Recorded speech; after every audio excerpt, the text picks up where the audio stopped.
This is A's Cast Live, your comprehensive look at the Oakland Athletics. And the pitch is swung on, hit the right field, hit deep.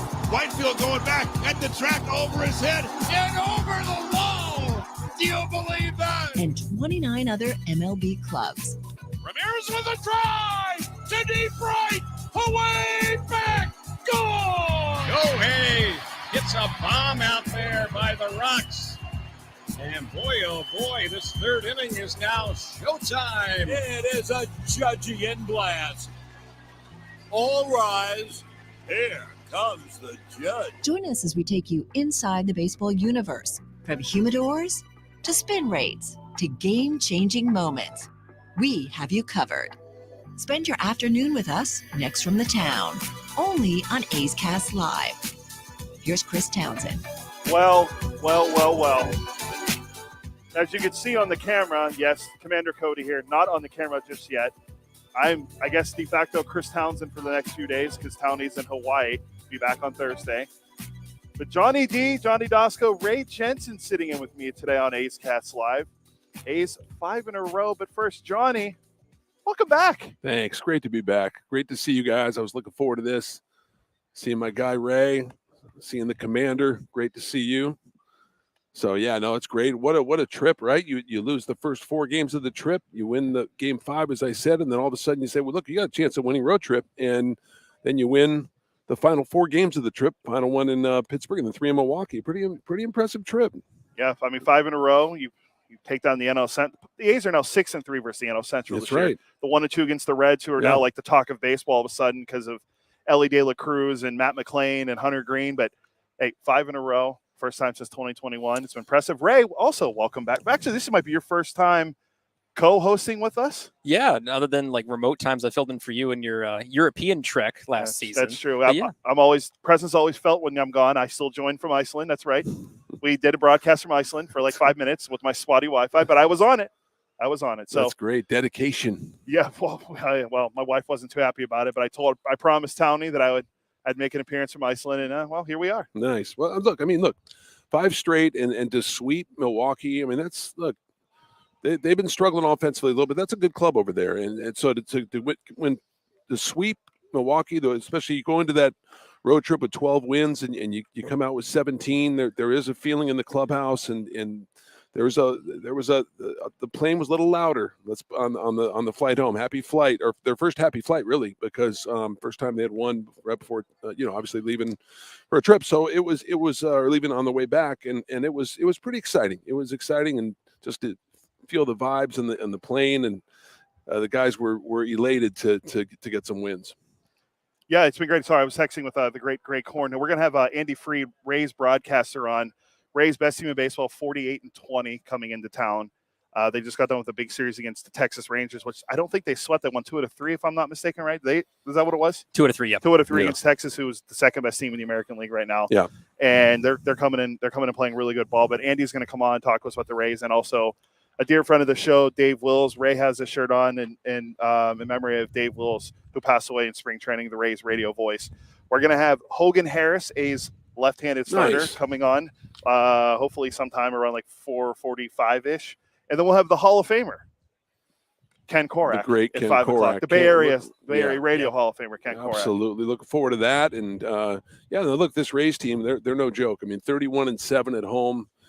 Fortunately, they're playing on the road here. But as Kotze said in the scrum, they're like, look, he goes, hate to use this word, but it was embarrassing that the performance in Tampa Bay, where the team was outscored 31-5. They lost back-to-back 11-0 games. It was tough, and they had 1 hit in the 11-0 loss, 3 hits in the other one, so 4 hits in 2 games. They did score 5 runs in the first game, but it was frustrating, very frustrating. It was a different time for that team, obviously, but I'm sure that the A's haven't forgotten about those 3 games in Tampa. Ray, you interned for the Tampa Bay Rays years ago. what was it like, one, working there, and then how has it changed or become better since then? Yeah, so when I interned, it was in 2017. So the Rays were kind of just starting to rebuild a little bit from the last time they were contending in the World Series with the Phillies. And you could see the process, the wheels turning. It was before the Chris Archer trade, which I think put him over the top to get to that World Series in Had to bring that up, huh? Yeah, I had to. Had to bring that trade up. Well, because your Buccos decided to First take place it out Buccos. on my Amazons, so I had to get a little shot in there.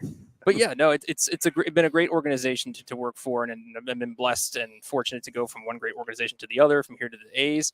And yeah, I don't think much has changed, because it just seems they just keep that rotation going, keep that new trend of players going throughout the year. So yeah, I think the Rays, they're always kind of intrinsically tied to the A's, Johnny, just the way their baseball operations operate, dependent a little bit more on trades, a little more on drafting, some international signings, but and a little low budget, I think, is the key there. But the Rays, they find a way to keep winning. They have hit on so many of those guys, haven't they? You know, it's just amazing. We talk about Rosa Reina and a lot of these guys they picked up in trades and the farm system, and what they've done with the pitching, the young pitching, and just the international signings. It's been really remarkable what they've been able to do. Yeah, it really has been. And the Trop is a unique atmosphere. Having worked there, it's loud. It's amazing how loud it is. Yeah. And of course, the uniqueness of the catwalks and how that's what's considered a home run, what's considered not. You get used to it after a while, but it's a difficult place to defend there, Johnny. Well, look, they've had some injuries with the pitchers, and somebody just seems to come up. You have guys that just step up, don't they? Absolutely. Yeah, they just seem to have that next hero, that next big hit when they need it. And of course, the pitching performances. Cody and I were going over it before the start of today's show. Their pitching has been fantastic. Their starter ERA alone, Cody, has been really impressive. And it's crazy too, because they've lost guys like Drew Rasmussen and Jeffrey Springs, but it's the guy that's starting tonight who's been awesome for them, and Zach Eflin. We got I don't want to give it away, but there is a question about Eflin and know your Rays for Johnny a little bit later today. We're going to bring back the know your and insert team name here, but Eflin's been great for the team. He has the ERA under 3. He has 8 wins, which is the third most in baseball, behind only teammate Shane McClanahan and former Ray Nathan Eovaldi. So he's been a really good find for them in free agency, and he's been kind of carrying their pitching staff with McClanahan with the injuries. But yeah, they're a good team. Wander Franco had his first run since May 9th this weekend. That's just unbelievable for him to not have to go that long of a time of period with homerless drought. And the team's still good, and Wander Franco's still having a very good year. Yeah, getting back to Eflin though, look, this is a guy that with the Phillies, he had some pretty good years, and it's just such a great signing for the Rays. And look, I always wonder, will there be a starting pitcher in our lifetime that has more wins than walks, right? And I always, Maddox at one point he had 19 walks and 18 wins, right? Yeah. So it's an unbelievable stat if you could ever do it. Right now, Zach Eflin has 8 wins. He has 9 walks, right? So even at this point, you get to the first part of June, you have a guy that's flirting with that even.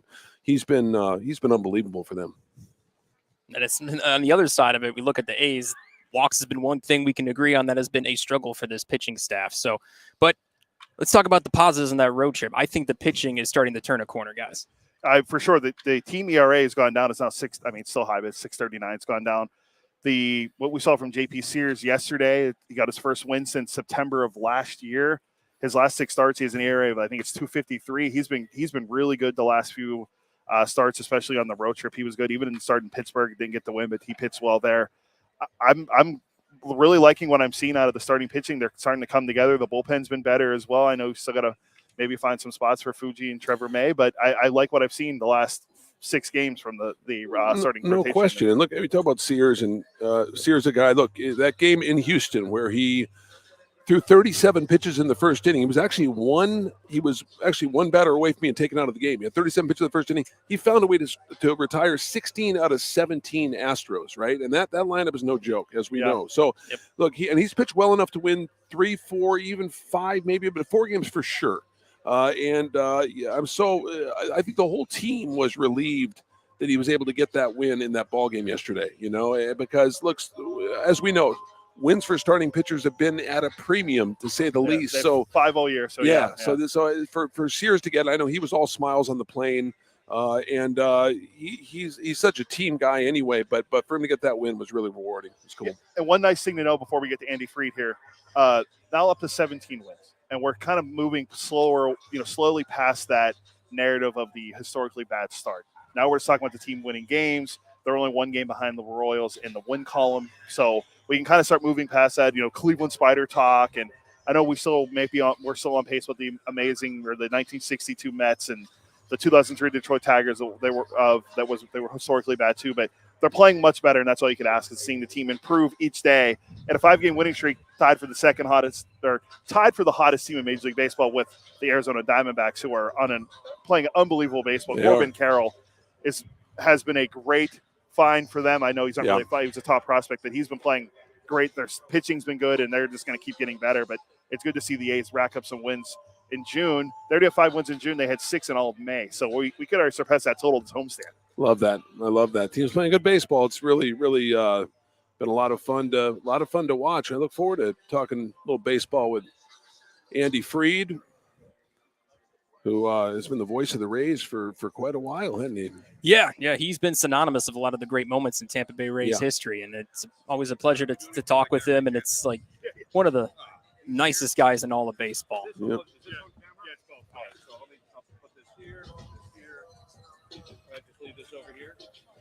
Andy, it's great to see you. Johnny? Yes. I'm wet. Yeah, that's okay. Good to see you. How you doing? Good to see you, Andy. Good. Let's do it. Yeah, it's been, I don't think I've seen you since 2012, correct? Yeah, I think 2012 when I filled in for Ken had his knee replacement. I got the chance to see you in Tampa. Johnny, I was going to say, I didn't know if you remember meeting me. I certainly do remember meeting you. I'm happy to hear that you remember that as well. I remember meeting you in the hallway. Yes. Outside the booth. So it's wonderful to see you again, and congratulations. Thank you. Appreciate Good to have you here full time. Thank you. It's and nice. This guy, Ray Jensen, I know. He's the guy right here. What kind of guy is this? Seriously, buddy. How are you? I'm good. How are yourself? Good. Great to see you. Likewise. Great to be here. It's great to have you. And this Rays team has been fun to watch. And look, I know the showing that the A's had when the team was in Tampa was not great. They're looking forward to playing the Rays again. But the start, that hot start, must have been pretty special. Huh? Pretty exhilarating. I mean, it's been a weird month. It was a weird couple of months to begin the year with. And I'm reminded of it because I see Ray's shirt. My longtime broadcast partner, Dave Wills, of course, suddenly left us on March 4th. So honestly, we were dealing with so much during that time.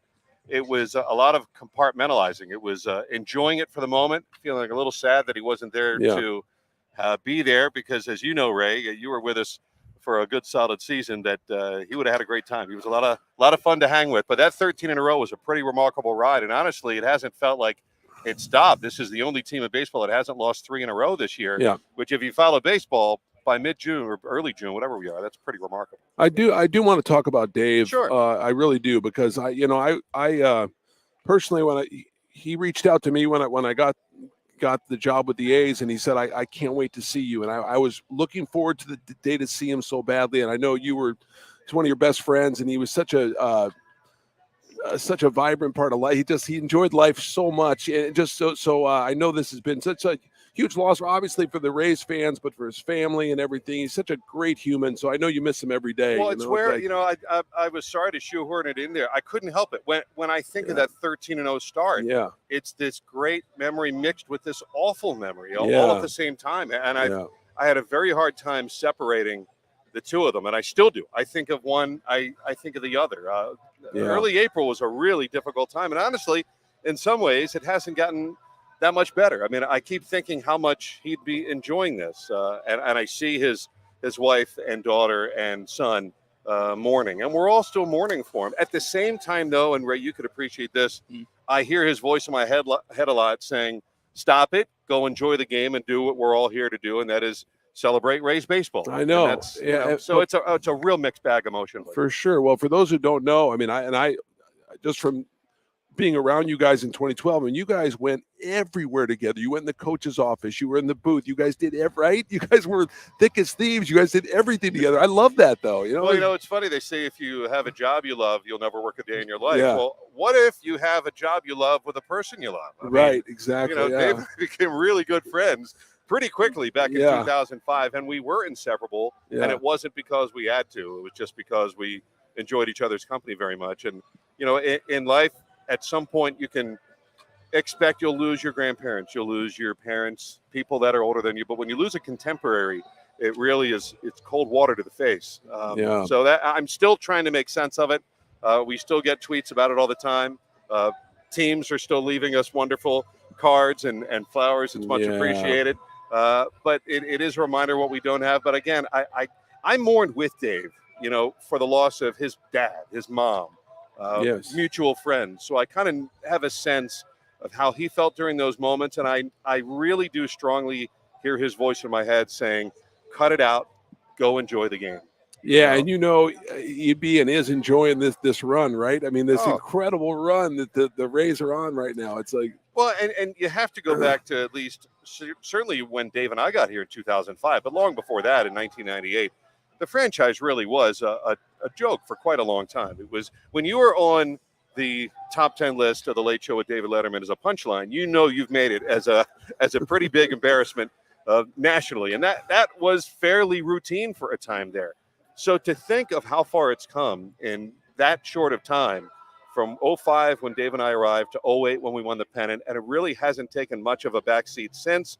It's a relevant team that would not have seemed possible in the era of modern teams with Yankees, Red Sox, even in the division with Toronto and Baltimore, who have their own TV networks. To think that the Rays can do what they do, there's not a moment that's lost of us appreciating how great this is. We're baseball fans. This is a heck of a baseball story, and maybe I have an axe to grind because I still don't think that the Rays get the respect. And I think the A's, during the winning years probably didn't also get some of the respect that they deserve. So you deal with some of that, and in the grand scheme, you just enjoy the ride. It really is. It's like surfing a wave, man. You don't know when it's going to crash. Maybe it will, maybe it won't. But let's keep enjoying it, because every day you come to the park, it's felt like they're going to win the baseball game. That's awesome. Yeah, well, Andy, one thing that always stuck with me with Dave, if you don't lead the league in wins, lead it in fun. And that's one thing that's always stuck with me. And I'm sure the Rays radio booth is still pushing that forward. We came up with that together because in the early years, there wasn't winning. And there was no sense of potential winning on the horizon. There was no thought that we could ever really hang with the Yankees or the Red Sox. When you think of what that time period was in 05, the Red Sox had just won the series.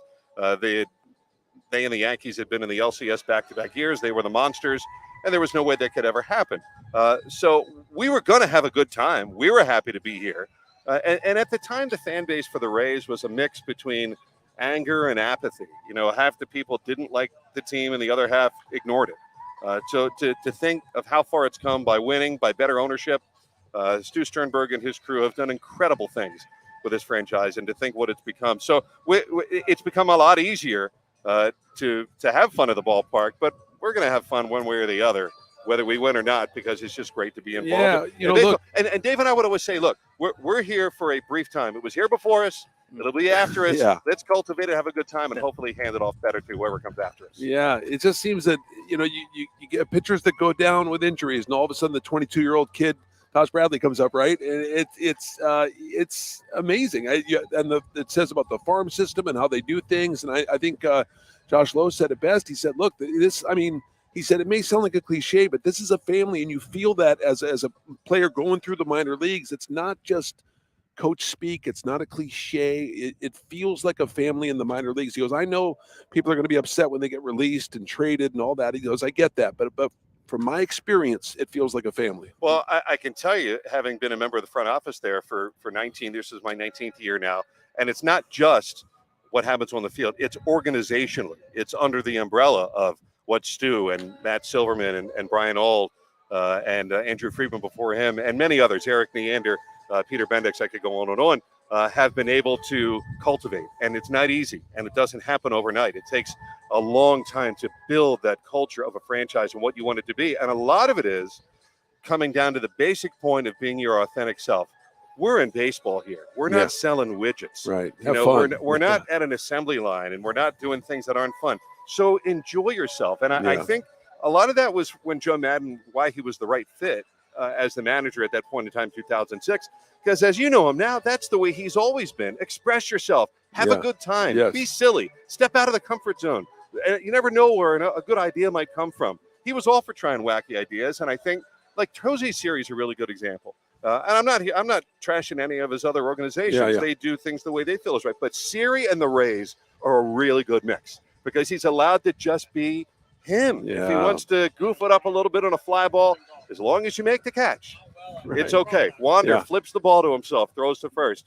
make the play. Yeah. Okay, Randy does his posing. As long as you're getting the job done, have a good time with it. And I think that permeates to the front office, and it certainly permeates for the players. Yeah, and Andy, this team has passed a lot of litmus tests, I think. When the Pirates came to the Trop, both teams had the best records in their respective league. Then you just faced the Rangers. You and the Rangers in the top 2 records in the American League. But still, it seems the Rays are kind of seen as an underdog. How do you feel about that? I know you touched on it a little bit, but really get into it. What grinds your gears on that? We're the forever underdog. We always have to hear, what is the secret sauce down there in Tampa? Well, first of all, it's in St. Petersburg. Second of all, there's no secret sauce. I grew up a fan of the Baltimore Orioles. I'm from Baltimore in the 70s and early 80s. During that time, they had built a tremendous culture in the organization, bringing up a tremendous amount of young players in farm systems, scouting other teams' players and their prospects and maybe picking one off here or there, developing their own culture of good defense. That's the part that gets lost with the Rays. Yeah. It's the same sort of stuff. It's pitching and defense and timely hitting. Now, I will say this year we've hit way better than any of the projections could have foreseen. In the offseason, the criticism of the Rays was they needed to go out and get a left-hand hitter, and they didn't get it. Well, it turns out Josh Lowe got better as a player. Luke Raley got better as a player. Wander Franco is healthy. Brandon Lau was healthy until recently. So those left-handed hitters, turns out they were there. So while they couldn't pull off a deal for any of the veteran guys that they may have been targeting, the young guys ended up kind of doing it. So you're always going to be an underdog in this division. And, the A's may have to deal with that curse as well. So what? You just go out and win. When we were 13-0 as well, look who they played. And then you get to the end of April and they're still running away with this thing. And it's like, well, wait till May when they face all the first place teams. Yeah. And then they go 7-1 against Boston and they win 2 series against the Yankees. They go 4-3. They split 1. And they lead the season series against the Blue Jays. And they've only played the Orioles 3 times. And then they win series against the Rangers and the Dodgers. Right, yeah. And okay, who else are you going to throw at us before we start to get a little respect around here? I don't care. I don't think any of the players care about that at all. I think the fans take umbrage with it because it does feel like a little bit of a lack of respect sometimes. But at the same time, who really cares? You just go out and win a baseball game and you keep winning and they've got to respect it. Yeah, one more for you. Randy Arozarena. I love his story. He came from nothing. He's his infectious personality, the way he approaches the game, the talent, the athleticism, former gymnast. Can you talk about him and what you know about him and what you've seen from him? Well, first of all, I think all the players that come from Cuba have incredible stories to tell. Yes. Some of them are willing to tell them. Most of them are not, probably for a number of reasons that maybe we couldn't even completely comprehend. Some of the things that they've gone through. I mean, Yandy Diaz is a great example of being arrested. I forgot if it was 3 or 4 times for leaving Cuba and then finally getting a chance to play here. That's just one small one that I think of. But when you think of Randy, Randy doesn't talk about Cuba a whole lot, but it says a lot that he has embraced Mexico. That's where he considers that his home, and the U.S. for that matter.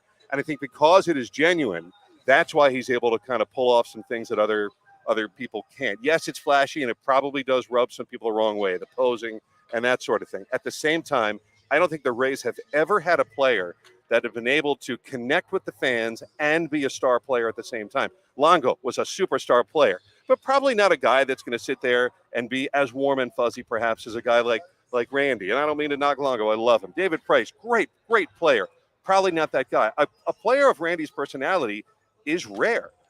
We've opened up this section in left field called Randyland, where if he homers on a Friday night home game, everybody gets a drink. Well, it's turned into this big thing where they sold it out and they extended it another section, so it's 2 sections, and they sold that one out as well. Yeah. So he's connecting with fans and being a star player in the way that no other Rays player has in their franchise history, and it's really been a joy to watch.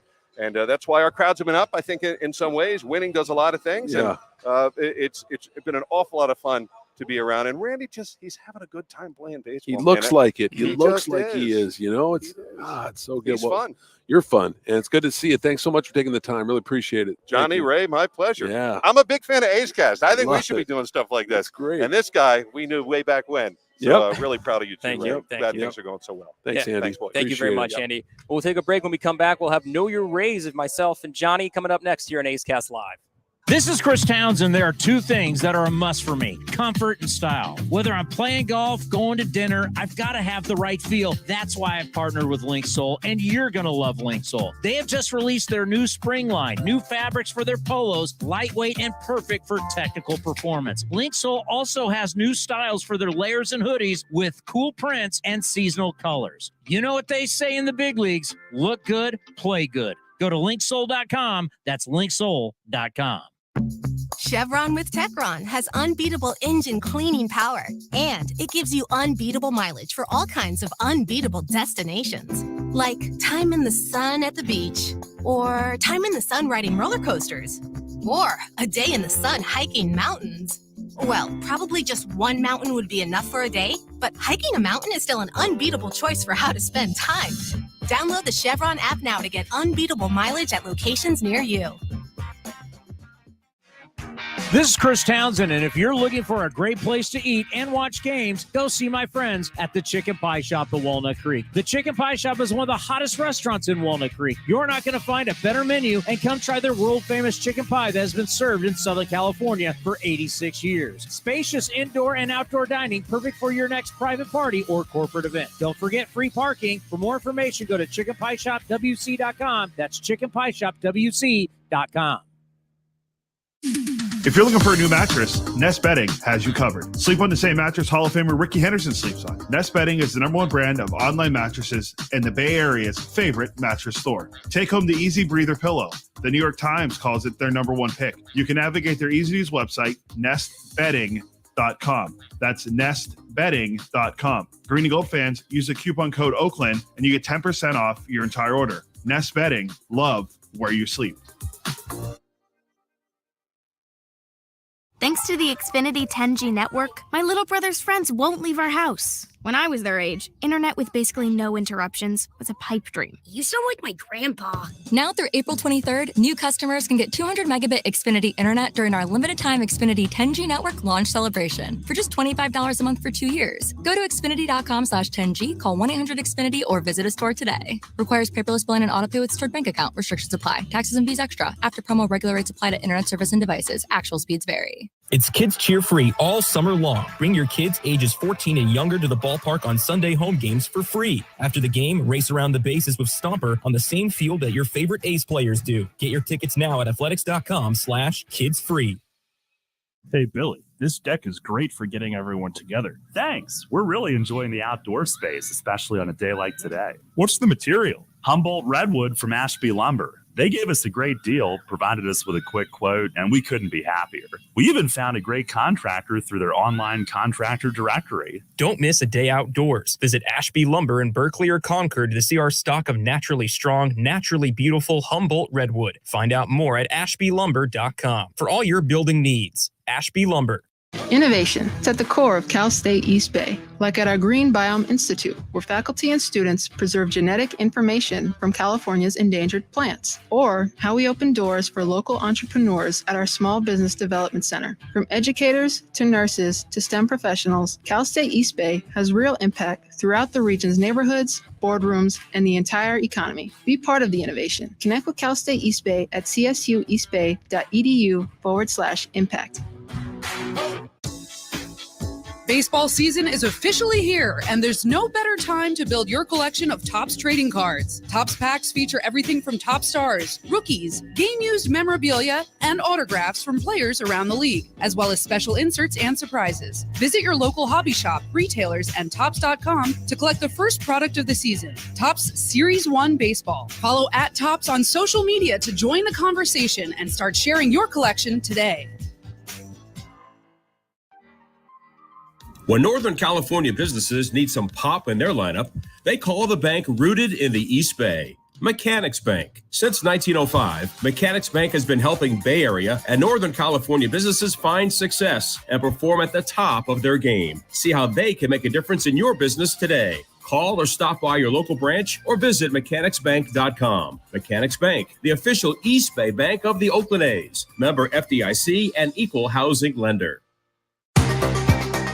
Unlock offers and receive exclusive in-game features by downloading the MLB Ballpark app for iPhone and Android today. Plus, get the latest information on game times, schedules, and more.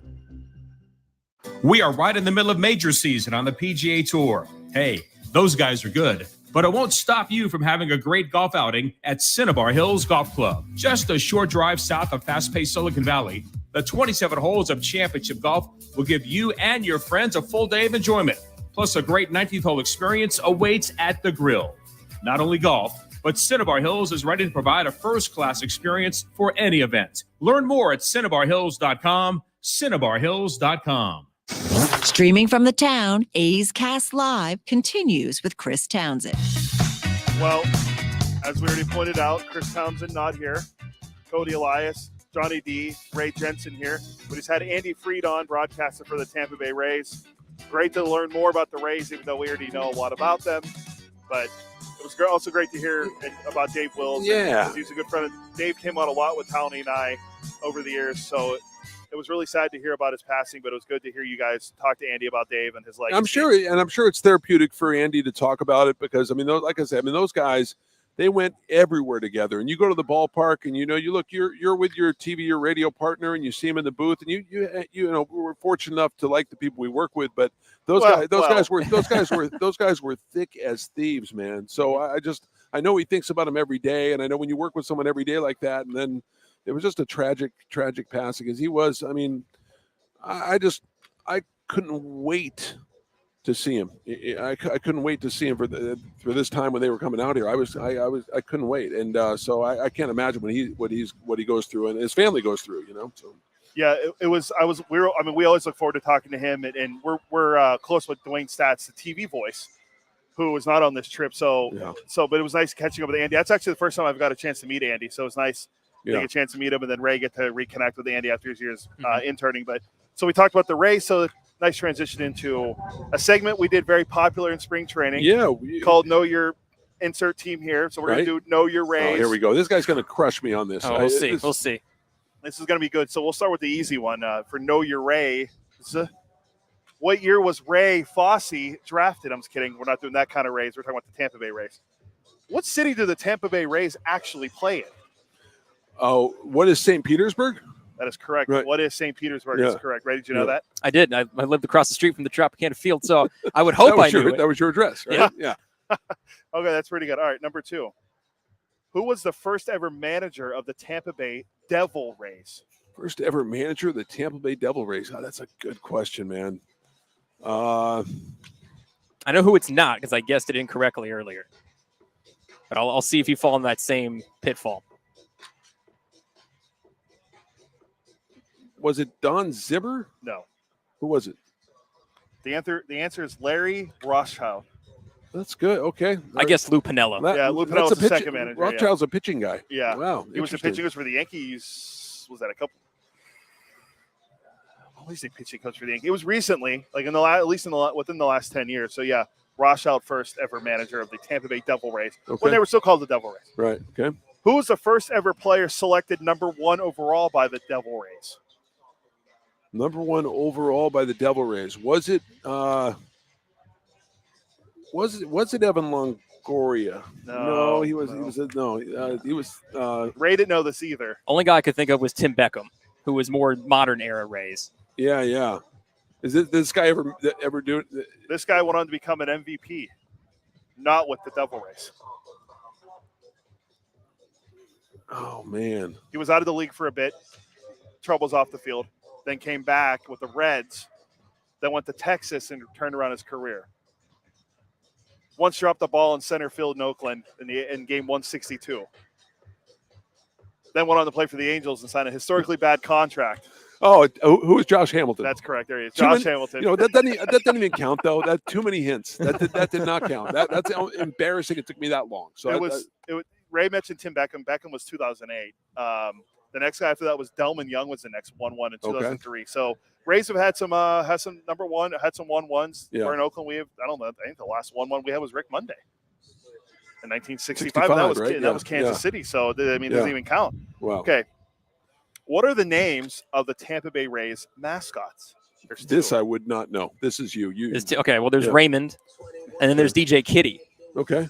All right. I don't know if DJ Kitty's still around. I see more Raymond nowadays on social media. But yeah, no, they had DJ Kitty and Raymond. Okay. There's your two. DJ Kitty and Raymond. I'll remember that from now on. Thank you. Yeah. If it gets brought up if Ken asks you on the radio broadcast on A's Cats and the A's Radio Network today, Johnny, your extensive knowledge of the mascots of the race, who are they? And you're like, well, Ken, let me tell you, it's Kitty and Raymond. He'd be like, how did you know that? If he throws that at me, if he throws the changeup at me, I'll wait on it and I'll get it. There you go. That's all. I mean, I now hope Ken does ask you that. I hope and I hope Vince has Dallas or Dallas has Vince on the television broadcast as well. Right. Who is the TV voice of the Tampa Bay Rays?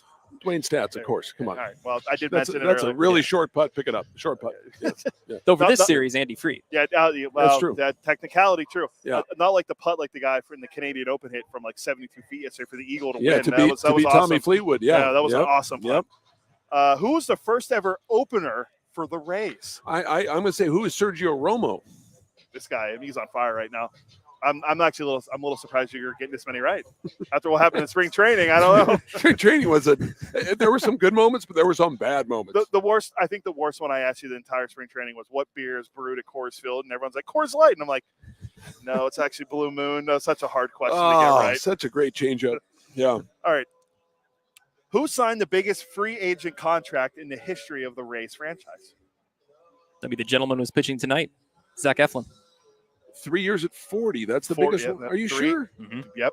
Oh, biggest free agent contract. Yeah, obviously the biggest re-signed was Wander Franco. Then before that was Longoria. Right. Okay. So there you go. Okay. It's a good little, almost a trick question. Yeah, almost. Yeah. Yep. It's tricky. Yep. Which manager's coaching staff was Kevin Cash a part of?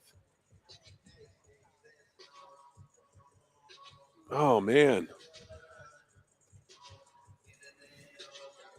Do you know this? I do. Who is it? You won Terry Francona? The Cleveland Guardians. Well, then Indians. Yep. He was a bullpen coach before he took the job with Tampa Bay. He's what the class Rays. Act this guy is. He knew the answer. He's just waiting. He's like, waiting, he's playing the light. He was as a class act right here. Class act. He was playing the long game, as they say. Okay. Who was the final out of Dallas Braden's perfect game? Oh man, I should know this, bro. This is so embarrassing. I don't know this. I don't. It was against the Rays, obviously. That's why I have it in here. Yeah. And the guy is now manager of a big league team. I didn't know it, so I can't, in all conscience, make this count. Do you have an idea? I don't know what it is. Gabe Kapler. It's Gabe Kapler. That is great stuff. Wow. So next time you see Gabe Kapler, when we take on the Giants, make sure you bring it up. Yeah. Who was the last? Who was the only pitcher? No. How do we have this? Yes. Who was the last pitcher to throw a perfect game versus the Rays? Versus the Rays? Yeah. Clearly, it's not Dallas Braden. So it's not Dallas. Someone did it since then. Okay. He was. It's actually. I'm gonna say, was it Felix Hernandez? Correct. The last perfect game in baseball. It happened 11 years ago. Yeah. Final one. Who's thrown the only Rays no hitter? Matt Garza.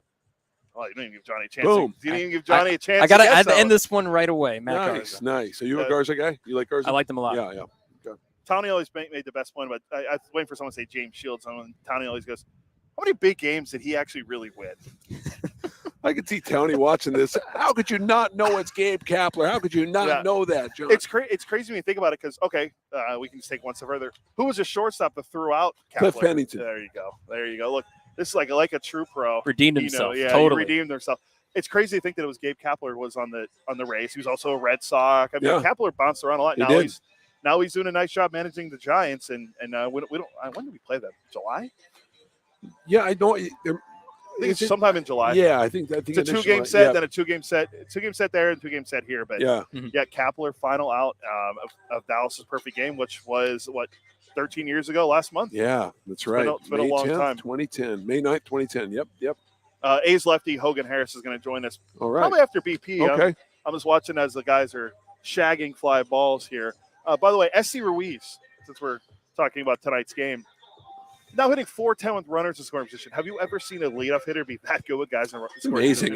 It's clockwork. And we always talk about like slowing the game down, right? And having that slow heartbeat. And you hear that cliche a lot, but I think it's true. I think it really is true with Esteuri to be able to do that. And I always say I'm not surprised with the year he's having. I'm just impressed with the intelligence and development and the way he applies what he's taught. And he's just obviously the speed he has and the athleticism, but he's learning center field. He's getting better reads now. He just, again, as Tony had mentioned, like it's a work in progress. He's learning that position, right? He came up as an infielder and he's learning center field. So I think he's been impressive overall. I really do. But just to be that clutch and everything. And look, when you talk about Rookie of the Year, he has to be in the conversation, Ryan. Noah has to be in the conversation. So what we're seeing right now is pretty exciting with the A's. Well, I'll throw this to you guys since we're talking about Ruiz, and Ryan Noda now 4th in Major League Baseball with a .410 on base percentage. Leads, he's 5th, I think, in baseball in walks. He's having a great year. He's getting on base. I called him Joey Votto light the other day. The home run power is not there yet. Could develop. He's still 27. If you had to pick one right now, who's the A's All-Star? As we look ahead a month to the All-Star game in Seattle, I'll be there. Man, that really between Ruiz and between Ruiz and Noda, it's close. It really is. I mean, obviously those two are in the conversation right now. So I don't know. I mean, that's. Every team has to have one. So yeah. Ray brought up a good point. Ray said he thinks there could be multiple guys, and we're forgetting about Brent Rooker. I mean, he still has the numbers that can maybe.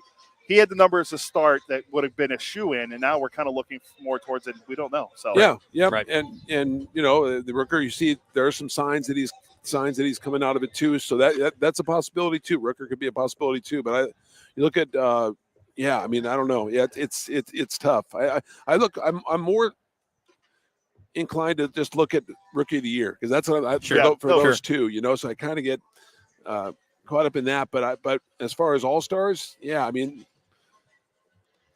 it's funny. Sears doesn't have the wins, obviously, but he's pitching really well, man. He really is. And we have several more starts for the All-Star. That's not out of the realm of possibility. It's not. I told Ray that I said I feel like getting a pitcher in will be probably the more realistic option for the A's, and I felt like J.P. Sears will be a guy if he continues to pitch at the pace he's at, the 2.53 ERA over his last 6. If he can keep doing that and bringing that ERA down, is 4.15 on the year. Yeah. I feel like he could be the guy. I think personally it's going to be Ryan Noda. Will be the All-Star. Ray, it could be Ryan Noda. Yeah. Yeah, I think it's leaning towards more Noda right now. Not that SD can't get in, and I definitely think there's a chance that we could see SD Uri and Ryan Noda and the All-Star game. You never know. Can I make a 2024 All-Star prediction? That's bold. Go ahead. I love it. Hold on. Is it going to be better than your White Sox winning the Central prediction, or how's that working out? Guy has a mean streak to him. He was waiting for that so bad. I know. I was waiting for he's got a mean streak to him. We talked about it. I was picking and choosing my spot, Johnny. I respect it. But yes, you can make your prediction for 2024. I think that Luis Medina is starting to.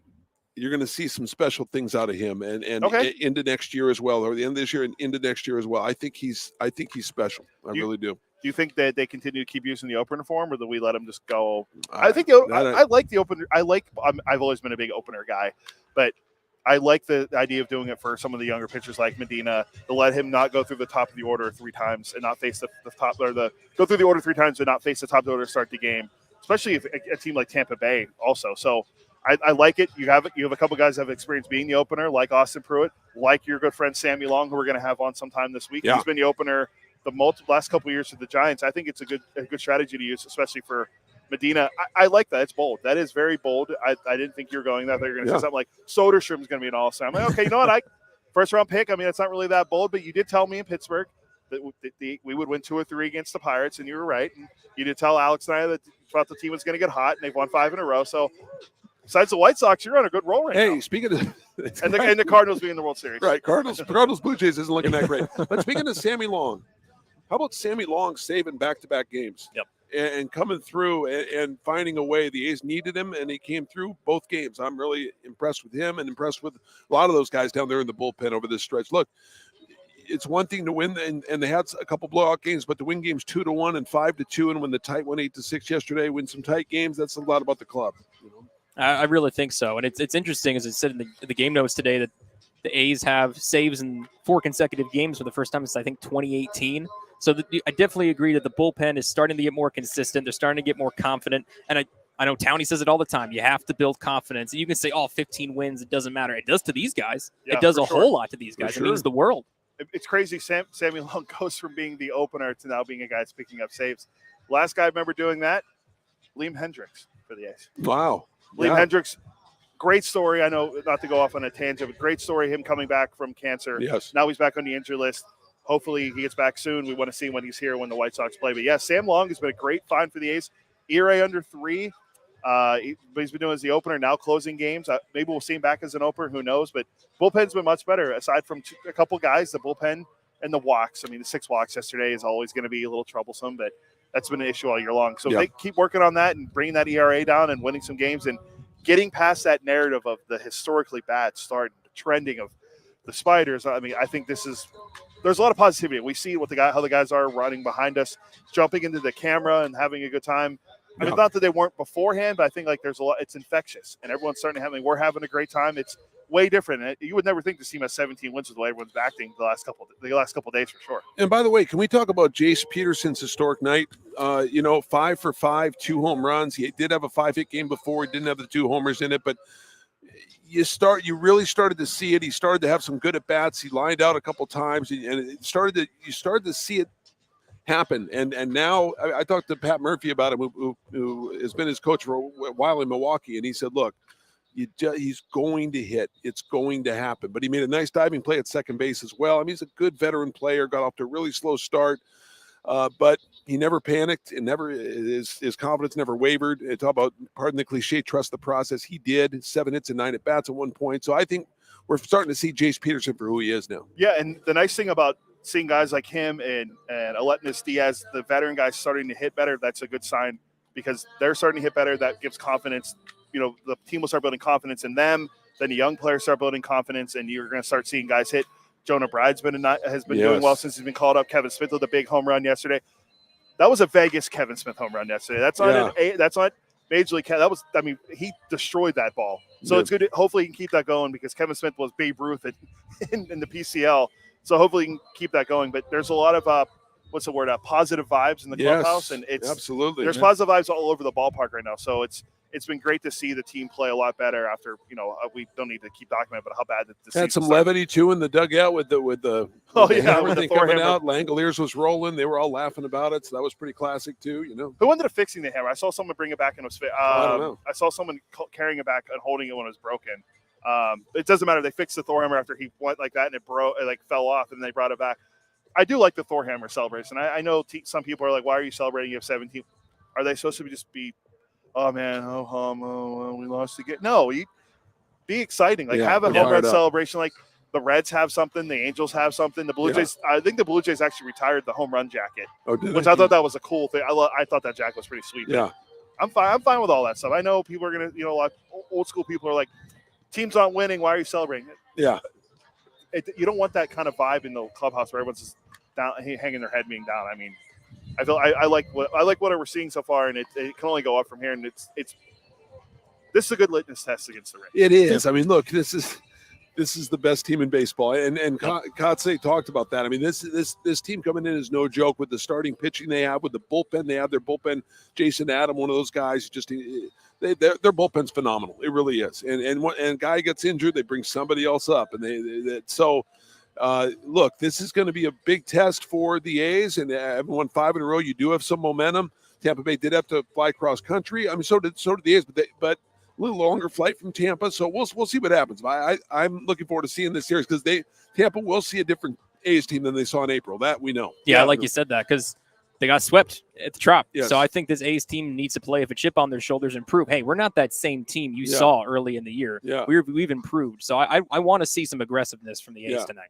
Yeah, well, hopefully we're going to have Hogan Harris here in a few minutes. Yeah. Once we come back, we'll have Hogan Harris. You're listening to A's Cast Live. Hogan Harris, A's left-handed starting pitcher, will join Johnny D in a few moments right here on A's Cast Live. With more sunshine returning, it's time to get outside and make the most of what Cinnabar Hills Golf Club has to offer, like 27 championship caliber holes tucked in the beautiful hills of San Jose. And take advantage of their amazing Bay Area views for your next special event. It's all for you at Cinnabar Hills Golf Club, an award-winning venue designed to peacefully take you away from the bustle of Silicon Valley. Go to CinnabarHills.com. That's CinnabarHills.com. This is Chris Townsend. There are two things that are a must for me: comfort and style. Whether I'm playing golf, going to dinner, I've got to have the right feel. That's why I've partnered with Linksole, and you're going to love Linksole. They have just released their new spring line, new fabrics for their polos, lightweight and perfect for technical performance. Linksole also has new styles for their layers and hoodies with cool prints and seasonal colors. You know what they say in the big leagues: look good, play good. Go to linksole.com. That's linksole.com. If you're looking for a great place to eat and watch games, go see our friends at the Chicken Pie Shop of Walnut Creek. The Chicken Pie Shop is one of the hottest restaurants in Walnut Creek. You're not going to find a better menu, and come try their world-famous chicken pie that has been served in Southern California for 86 years. Spacious indoor and outdoor dining, perfect for your next private party or corporate event. Don't forget free parking. For more information, go to chickenpieshopwc.com. That's chickenpieshopwc.com. Streaming from the East Bay, A's Cast Live continues with Chris Townsend. All right. Well, we have Hogan Anthony Harris, the first here. Hello. How you doing, man? Good. How are you? Great to see you. Pleasure. You know, it's funny. We were walking side by side, going on the bus after the second to last game, and I said, "Man, it's pretty fun. It's fun, team." And you go, "Just wait. It's still going." Like you felt it. You felt it in the clubhouse. You feel it with this team. There's a good vibe going on. Can you talk to fans about that? Yeah, it's absolutely a huge vibe going on right now. It was kind of one of those things where it was like, even when we were losing a lot, like early on in the season, it was like I would check after our games, be like, lost another one. But it was all like, yeah, sure, there were a few blowouts here and there, but like for the most part, it was like, God, we almost had it. We almost had it a lot. That's true. And it's the big thing for me, I feel like, it's just all the young guys are starting to get comfortable. Yeah. You know, all the guys, like, obviously we have a lot of talent. I mean, even for the first, 45 games, I think we had more hits than the Yankees, more hits than a lot of people. Right. So it was just everything. It was like we had one thing one day, then another thing the other day, but there was not combining. And now we're starting to be able to kind of get both going at the same time. No doubt, man. You know, after your first start, after your first appearance, I should say, I knew you were hankering to get back so badly because you know in your heart what you can do, and you know you pitch well. I know it crushed you because you went down there, you worked on some things. You said, I just want another shot because I know what I can do at the big league. You get back, they have an opener, you get that second five strong. How good did that feel to come back and do that?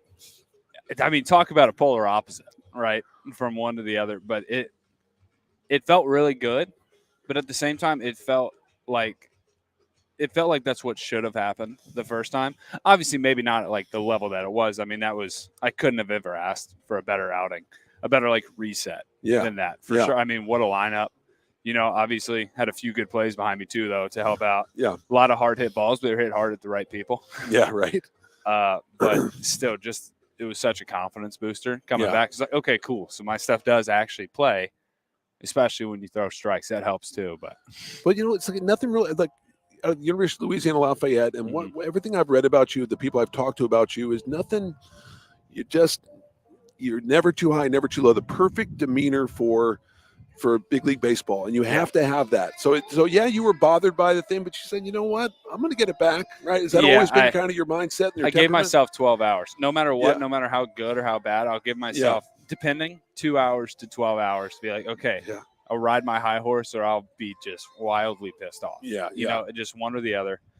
But you can't let it go one way or the other for too long, because I mean, life's a roller coaster, and baseball for sure is. So. You know, you ride the ups when you got it, but also be ready for the downs. Yeah, playing where I was a little louder yesterday. It was just great to hear. A little louder. Guys were getting after having a great time. There was a joy to that plane flight that I would loved it. I was sitting there, I see hearing all that, how noisy it was. I loved it, and you must have loved it.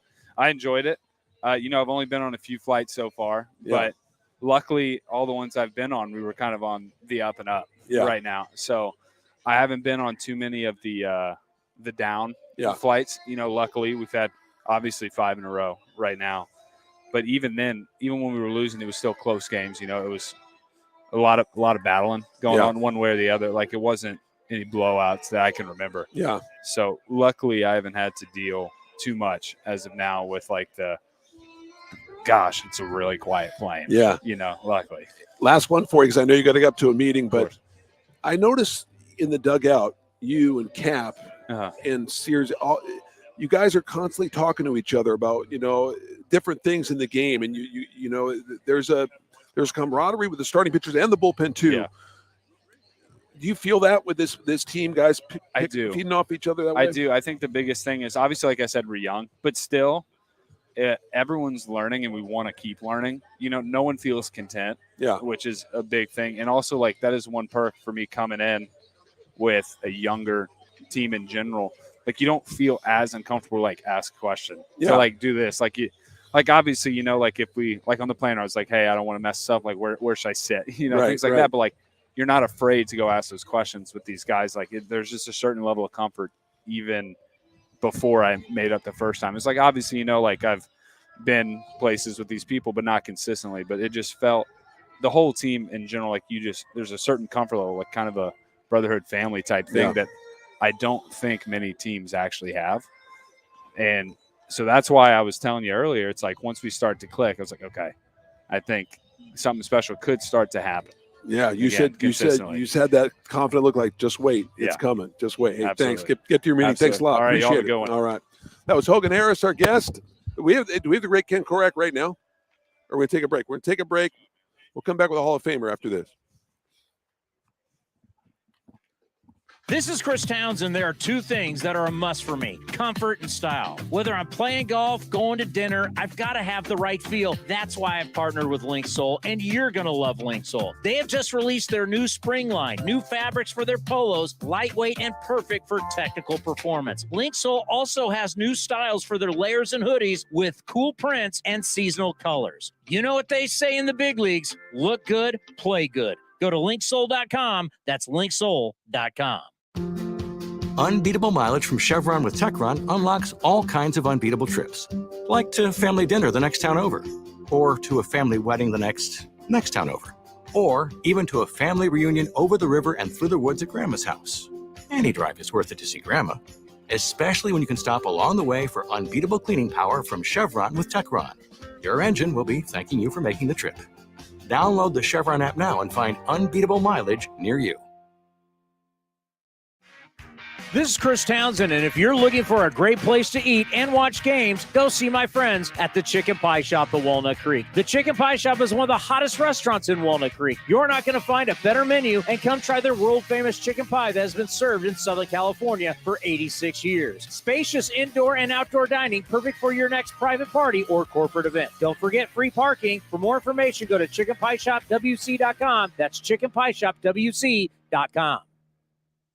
Hey, Billy, this deck is great for getting everyone together. Thanks. We're really enjoying the outdoor space, especially on a day like today. What's the material? Humboldt Redwood from Ashby Lumber. They gave us a great deal, provided us with a quick quote, and we couldn't be happier. We even found a great contractor through their online contractor directory. Don't miss a day outdoors. Visit Ashby Lumber in Berkeley or Concord to see our stock of naturally strong, naturally beautiful Humboldt Redwood. Find out more at ashbylumber.com for all your building needs. Ashby Lumber. Baseball season is officially here, and there's no better time to build your collection of Topps trading cards. Topps packs feature everything from top stars, rookies, game-used memorabilia, and autographs from players around the league, as well as special inserts and surprises. Visit your local hobby shop, retailers, and Topps.com to collect the first product of the season, Topps Series 1 Baseball. Follow @Topps on social media to join the conversation and start sharing your collection today.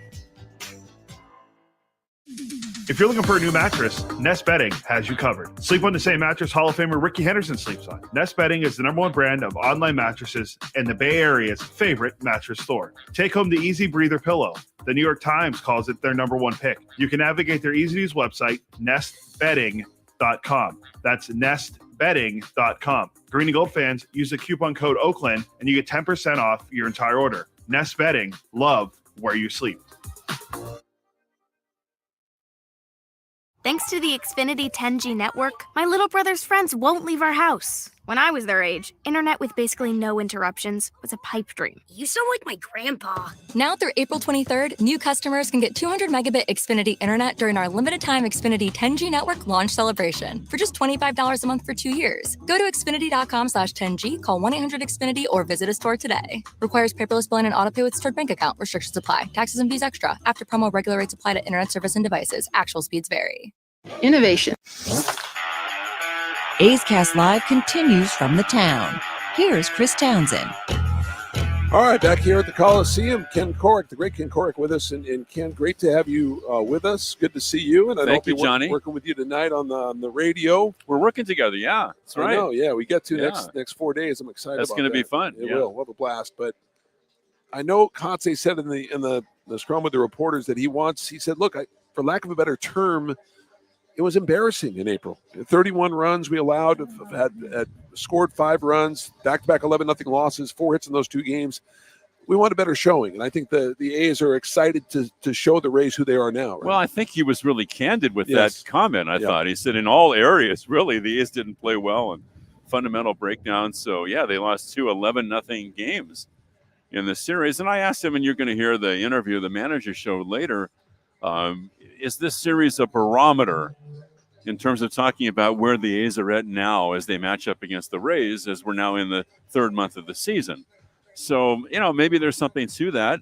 The Rays are really good. And you know what is amazing about them is they've lost so many pitchers.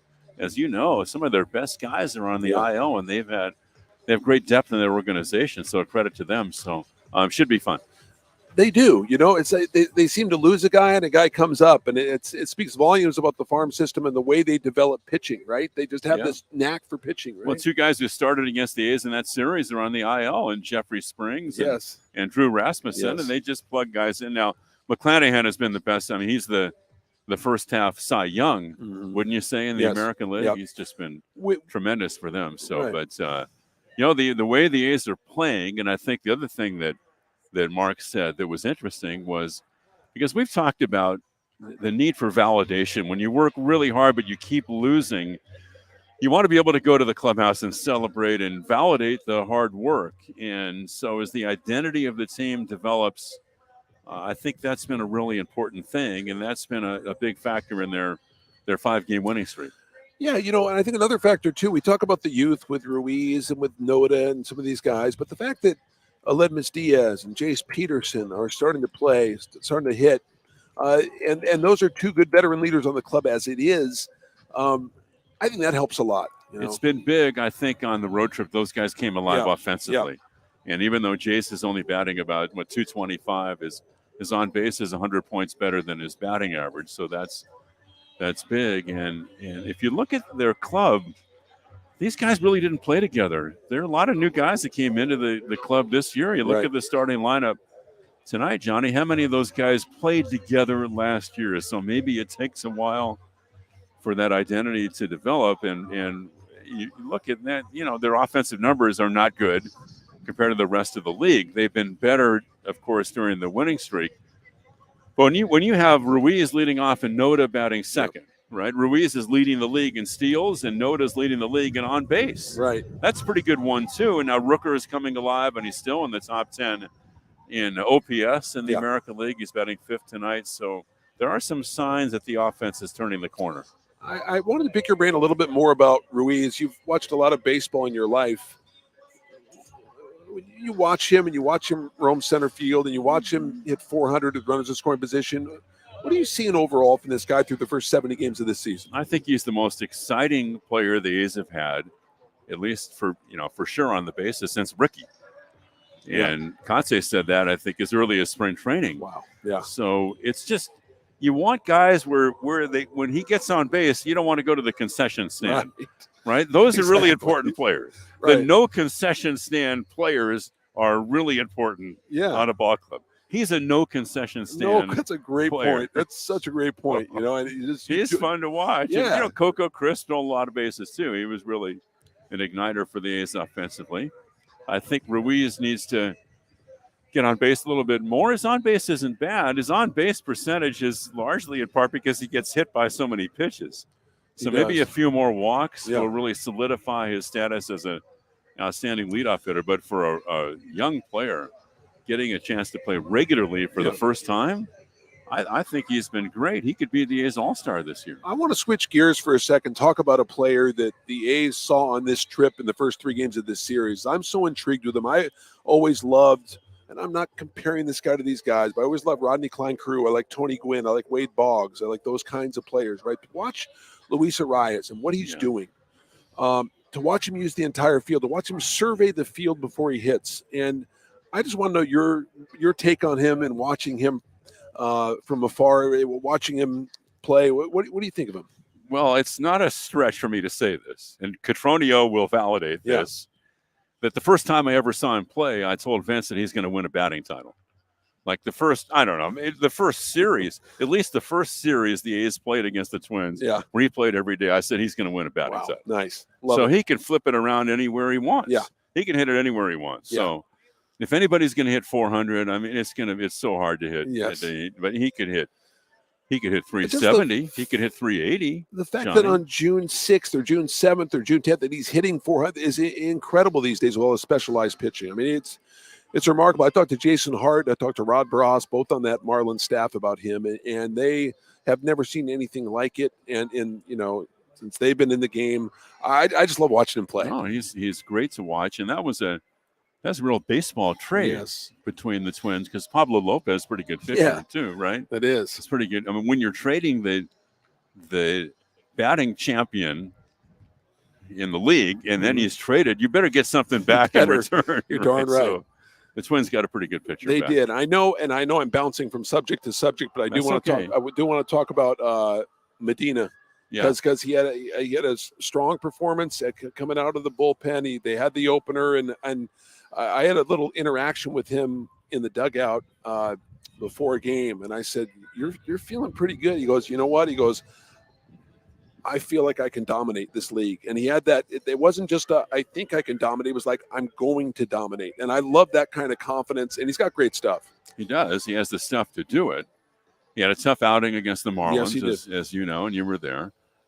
He followed the opener the other day and went 5. So now the bullpen comes in the 7th. Yeah.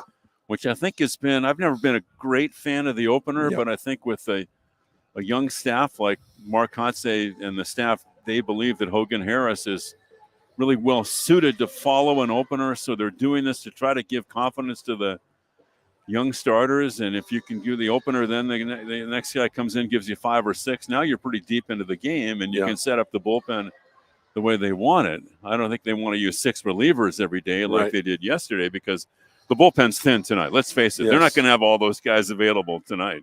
No question. You're going to need – love to get 6 from Cap tonight, obviously. And I mean, they used a lot. And look, I mean, talk about the opener, and Sam Moll embraced it the other day. He strikes out 3, sets the tone. Dallas Braden called it the best job in baseball. Just put strike your feet out 3 and just put your feet up and be a cheerleader, right? Yeah, and then you got Sammy Long at the other side of the game, and his stuff really plays in relief. You saw him pitch a lot in the Coast League. His stuff plays. He had 96 the other day coming out of the bullpen, and when he got his first save on Saturday. Back-to-back saves. Back-to-back saves. So, no, it's been fun. I've enjoyed watching it and listening from a distance. Yeah. So it's nice. Well, it is great. It's great to have you back. I can't wait to work with you tonight. We'll have a good time. And you look, they play the game. We'll see if the A's can get their 6th straight. We'll see. And when you play the Rays, it's always fun. Right. Because you're matching up against the best team. Yes. And you've got to be on your toes against them because they're going to do all the little things. And so you can't let up against them. And one thing Fried said too is like one thing that doesn't get talked about with our club is our defense. The defense is tremendous for that club. You know? Yeah, and Taylor Walls can move between second and short. He's going to play short tonight, right? So, they do. And they're a team, like I said, even back to the Joe Madden days where they would use the safety squeeze and they'd hit and run and they'd go from first to third. Fundamental stuff where if you're not focused defensively, they'll exploit that. And it's been that way for many years for them. Are you going to wait for me to eat, or are you going to eat right No, away? I'm going to eat right now. You're going to eat right now, so you're not going to wait. Okay. Well, what time are you going to be down there? About 20 minutes. You got to eat right now. Well, people don't realize that the eating part of the day is the most important so part of important. the day. It is. The It game is. is very much secondary to It is. the food. But I just deal. love when you say, you Right. want to eat? I love that. Let's go eat. I'll wait for you. Thanks, buddy. Appreciate buddy. it. All right. Thanks, man. Great Ken Korak. And we'll have more on A's Cast after this.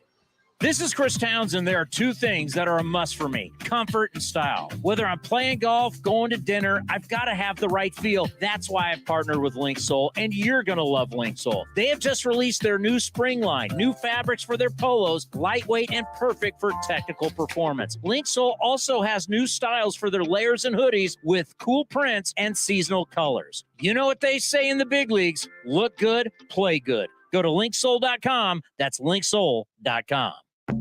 Chevron with Techron has unbeatable engine cleaning power, and it gives you unbeatable mileage for all kinds of unbeatable destinations, like time in the sun at the beach, or time in the sun riding roller coasters, or a day in the sun hiking mountains. Well, probably just one mountain would be enough for a day, but hiking a mountain is still an unbeatable choice for how to spend time. Download the Chevron app now to get unbeatable mileage at locations near you. If you're looking for a great place to eat and watch games, go see our friends at the Chicken Pie Shop of Walnut Creek. The Chicken Pie Shop is one of the hottest restaurants in Walnut Creek. You're not going to find a better menu, and come try their world-famous chicken pie that has been served in Southern California for 86 years. Spacious indoor and outdoor dining, perfect for your next private party or corporate event. Don't forget free parking. For more information, go to chickenpieshopwc.com. That's chickenpieshopwc.com. Unlock offers and receive exclusive in-game features by downloading the MLB Ballpark app for iPhone and Android today. Plus, get the latest information on game times, schedules, and more. Thanks to the Xfinity 10G network, my little brother's friends won't leave our house. When I was their age, internet with basically no interruptions was a pipe dream. You sound like my grandpa. Now through April 23rd, new customers can get 200 megabit Xfinity internet during our limited time Xfinity 10G network launch celebration for just $25 a month for 2 years. Go to Xfinity.com/10G, call 1-800-XFINITY, or visit a store today. Requires paperless billing and autopay with stored bank account. Restrictions apply. Taxes and fees extra. After promo, regular rates apply to internet service and devices. Actual speeds vary. Like sports, business is about winning. Championship decisions are business decisions based on what it takes to help your company win. And that's why there's UBO Business Services, specializing in helping you win every day by streamlining workflows, managing documents, and providing the best-in-class office technology. Make your championship decision with UBO Business Services. Visit them at ubeo.com. That's ubeo.com. Innovation is at the core of Cal State East Bay, like at our Green Biome Institute, where faculty and students preserve genetic information from California's endangered plants, or how we open doors for local entrepreneurs at our Small Business Development Center. From educators to nurses to STEM professionals, Cal State East Bay has real impact throughout the region's neighborhoods, boardrooms, and the entire economy. Be part of the innovation. Connect with Cal State East Bay at csueastbay.edu/impact. And the underdogs Oakland Athletics win their first championship since they were in Philadelphia in 1930. Hi, I'm Raleigh Fingers, Hall of Famer, three-time World Series champion with the Oakland A's and World Series MVP. Winning takes teamwork, skill, and heart. So when you need an ace for a personal injury lawyer that will win you the game, go with the winning team. Call Venardi Zerata at 833-VZ-for-me or go to vzlawfirm.com. Venardi Zerata, the official injury law firm of the Oakland A's. It's Kids Cheer Free all summer long. Bring your kids ages 14 and younger to the ballpark on Sunday home games for free. After the game, race around the bases with Stomper on the same field that your favorite A's players do. Get your tickets now at athletics.com/kidsfree. Become an A's insider today. Visit athletics.com/newsletter and sign up to receive the latest team highlights, up-to-date news, features, and more, all delivered free to your inbox. That's athletics.com/newsletter. A's fans. A's Cast Live continues from the town. Here's Chris Townsend. Well, again, I like to do the reset every time we play the liner. Chris Townsend not here. He'll be back this week. He's in Hawaii. Hawaii. I don't know which island. I didn't ask. Although he sent me a video of him golfing yesterday. I'll which say is this. par for the course. I'll say this though, bro. Honestly, like he deserves. Like I know we joke and everything, but he deserves time off. This guy works his tail off. He works so hard, and I know you guys do too. You do too. I'm not saying you don't. Wow, what a backhanded compliment. No, I'm just saying, like, let's be honest. He deserves time in the 808. He deserves time in the 808. No, Yeah, for sure. Yeah. I mean, he's worked literally. I mean, like you guys, he's worked every game. Yeah. You know, Ray and I, we get a lot of weekends to ourselves most of the time. I mean, I'm not even, comparisons are odious. I'm not saying that. All I'm saying is that I'm just happy he's taking this time for himself and his family. I just think it's for great, sure. you know. Yeah. And we don't count the TV time as time off either because he's still doing television. Yeah, absolutely. Absolutely. If you think he doesn't need time off, that's an overreaction, which leads right into our great. Here we go. Our segment, Segue. Overreaction Monday. Here, yeah, it's a great. A great host always makes a great segue. That's right. So we have a little open that I created with unfortunately my voice. So here's the open for Overreaction Monday. We must overreact immediately. Oh my God! Okay, it's happening. Everybody stay calm. What's the procedure, everyone? What's the procedure? Stay calm. Wait. Everybody calm down. It's time for Overreaction Monday on A's. You come in with that Cast smooth Live. voice too. I like that. Yeah, perfect. So Johnny, we haven't done this in a couple weeks. Yeah. But Overreaction Monday is pretty easy. I read something and you guys tell me if it's an overreaction. All right.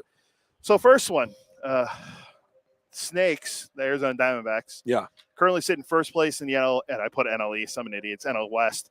They are 8-2 in their last 10, and they started 4-game set versus Philly today. Overreaction or not, the Snakes will win the NL West. I don't know how much an over. I think it's a slight overreaction because I don't think they're going to win the West. I don't think they're going to win the West. I picked the Dodgers. I do. I think the Dodgers are going to win the West. I think Dodgers are going to end up winning the West. I do think Diamondbacks could make it as a wild card. I'm not like I never said. I don't know if I said that at the start of the year. I didn't have them in the playoffs in my predictions. I didn't. I don't think they were in the. I don't think they were in the NLCS with the Cardinals. So I don't think they were. This guy. He's got to bring it up, right? He's got to bring it up. He's the greatest. He's Dr. Job. He just cut you. He just cut you. No. I do. I think they're a really good team, and I love their. I love kind of the makeup of that club.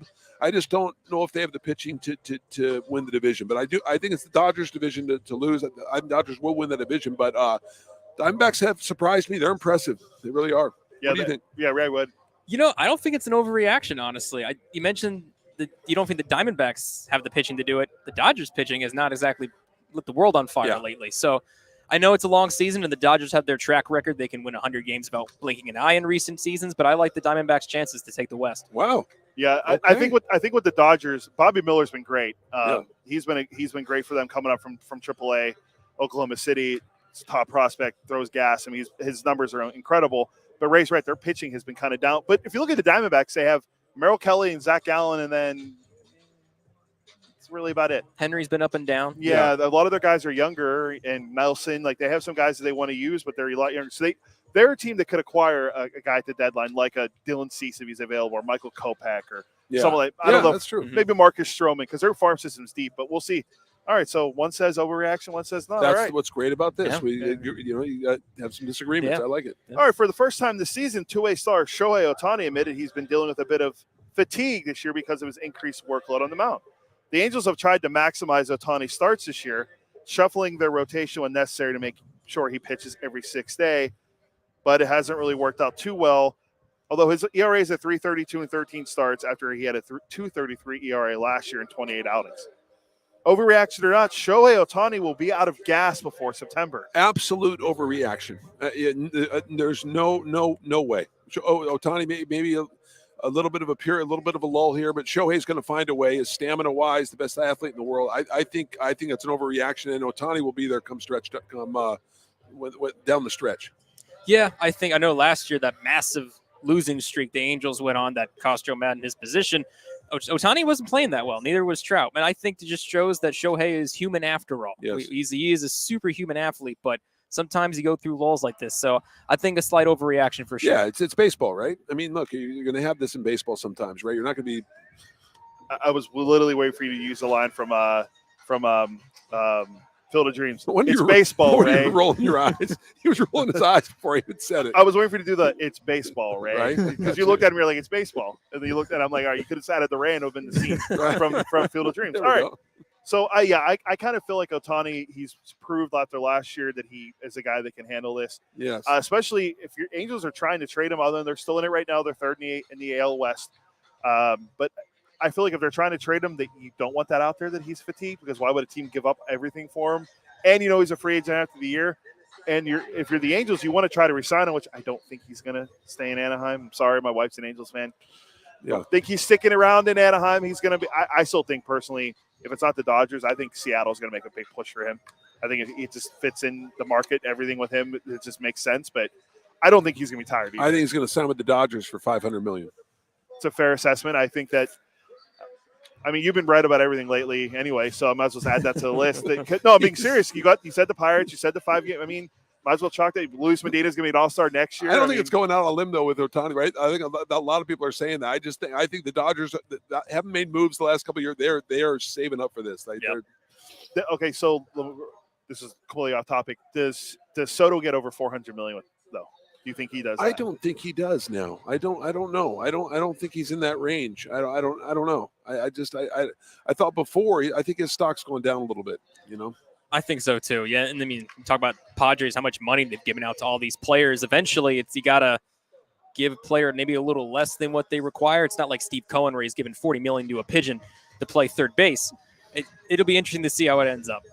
Yeah, how's that working out for your Mets? Not great at all. Thank you for ripping off that Band-Aid. Speaking of the Mets, I just want to, for a sec, just talk about the Mets a little bit, because I got a buddy who's a diehard Mets fan back home. 2 out of 3. How's that? Where are you guys? What's going on? I just think things are not clicking right now for the Amazons, and I know the Pirates. They're an okay team. They're on first place. Yeah, check those standings. They're okay. It's an okay division, middling at best. But it's a bad division. It's pretty bad. Yeah, I just think there's not a lot of synergy. I know Starling Marte, he's kind of taken a dive defensively lately. I know there's been some injuries going around. Pete Alonso now on the IL for a bit of a spell. But I just think the early pitching woes did not help early on. I think there's getting a little more consistency there, but a winning team has to fire on all cylinders, and the Mets just are not doing that. Does he rub it in when he can, because he can't very often He with was the Pirates? texting me all weekend going, raise it, and I'm sitting there with my phone just to chuck it across the room. Wasn't even texting. I was sending it to Ray on our Google chat for work, so it's even better. Everyone can see it if they really wanted to. There you go. Ray crap for the Mets falling. All right, sticking in the NL Central, Ellie De La Cruz has been great for the Reds. He's the talk of baseball. He's hitting 364 this year already with a home run and a 194 OPS plus. For everyone doesn't know how that works, if you have a 194 OPS plus, the average is 100. He's almost 100 points better than league average. Small sample size, but yep. And the Reds are still in their 500, but the youth movement is here. You got Matt McClain, you got Hunter Green, De La Cruz, you got Spencer Steer. They have a lot of guys coming in their system. Are the Reds the most exciting team in baseball? I don't think I would say the Reds are the most exciting team in baseball. They're a pretty exciting team, though, and I think they've surprised a lot of people. But I don't know if I'd call them the most exciting. Also, Encarnacion Strang too. They got a bunch. Bay Area kid. Yeah, they got a bunch of guys coming. There's no question, and the guys that are there now. So they've. I didn't expect them to do what they're doing. Are they the most exciting team in baseball? I don't think so, but they're still very exciting. Yeah, for sure, and they're definitely getting younger. Which, of course, we all know how the normal host of this show thinks about getting younger as a team. So Townie needs to love what's going on in Cincinnati right now, and I do too. I like the attitude, first of all, that De La Cruz brings. You need to have a guy who's a little braggadocious, really talkative, because we talk about how much important marketing a player and being your franchise guy. You need to be personable, and I think De La Cruz has that. I like. He's fun to watch, man. He really is. It pains me as a fan of a team that plays in the NL Central. It pains me to know that with O'Neill Cruz out, there's some other guy with the last name Cruz that's taking over the division. O'Neill needs to come back. But anyway, I know. I think the Reds are exciting. I really do. I don't know if how can I put this? I don't know if David Bell is going to be their manager long term, but I do think that the youth movement is helping, and I think that it's almost like the situation with the Cubs where they had Rick Renteria. He came and started building it, and then Joe Madden came and took him over the top. I'm not saying I can have with the Reds, but I feel like that's something. But they have a lot of young talent. And Votto's going to be back soon, too. I know he's old, but Votto's going to be the guy that can bring that veteran presence that they're kind of lacking right now. So, last one, because we won't be able to get to the Rangers. Rangers wouldn't be in first place without Bruce Bochy. Overreaction or no? Say it again. This is a quick one. Yeah. Rangers wouldn't be in first place without Bruce Bochy. Or yes.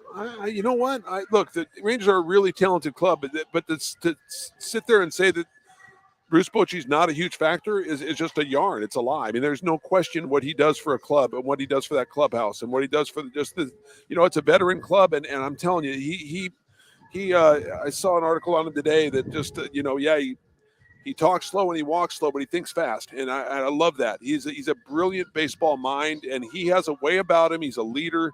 I think I don't know about not being in first place, but I know he's a huge factor in this team doing as well as they are. I 100% agree. Yeah, the Rangers have been a club that's been good on paper for the last couple of seasons, just have not been able to put it together. And I think Bruce Bochy was that missing piece in the puzzle to make them a true contender. Absolutely. Yeah, and they're doing a lot of this without Corey Seager, and now Seager's back. So their offense getting Marcus Simeon's been having a great year. I know Ace fans don't want to hear that, but Marcus Simeon's been great for them. You know who's been huge for and them? Their pitching's been awesome Dane too. Dunning has been huge for them. Yes. Like they had the loss to DeGrom, and they had another pitching loss to a pitcher, and guys come in, guys step up. So it's been impressive. I mean, Dunning's been good. Andrew Heaney's been good. Nathan Eovaldi's been great since they signed him. He's second in baseball and wins with 9 behind only Shane McClanahan. Yeah. They're playing really well, and their pitching's been kind of the thing that's surprised a lot of people because we knew they would hit with Garcia and Simeon and Seager. But last one, Saturday night, Stanford's Quinn Matthews kept the Cardinal alive in the Super Regional against Texas. Matthews, who was 10-4 on the season, has thrown at least 100 pitches in 15 of his 17 starts. Well, last night, he threw 156 pitches in the Cardinals' victory. If this is a major league team, well, he would have got pulled after 75 starts. Stanford has been riding Matthews hard this spring. Earlier this month, he threw 180 pitches in a 4-game span over wins over Texas A&M and Chris Townsend's beloved San Jose State Spartans. But 156 in a single outing is what they're saying. That's way too much. This is a guy that could be drafted in the first 5 rounds. I was looking back, the last time an A's pitcher threw 156, Oakland A's pitcher. Yeah. Threw 156 pitches in a game was Mike Moore in 1991 when he threw 156 in 8 innings.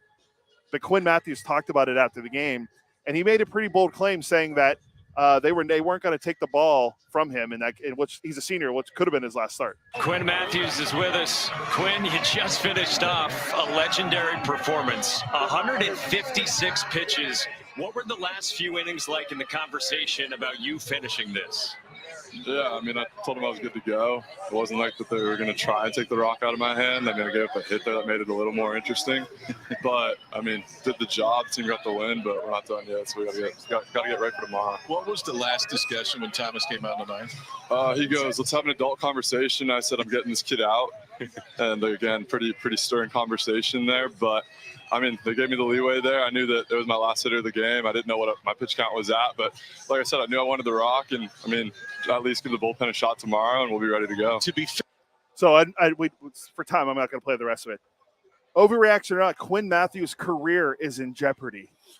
I don't know about saying it that way. I don't know if his career's in jeopardy, but I do think that's a little much. 156 a little much. I mean, you get above 130 and 130. I mean, look, it's been proven. Like that's why do you think there is pitch limits? I'm not saying 75, 80 and pull him. I'm just saying 156 is a lot.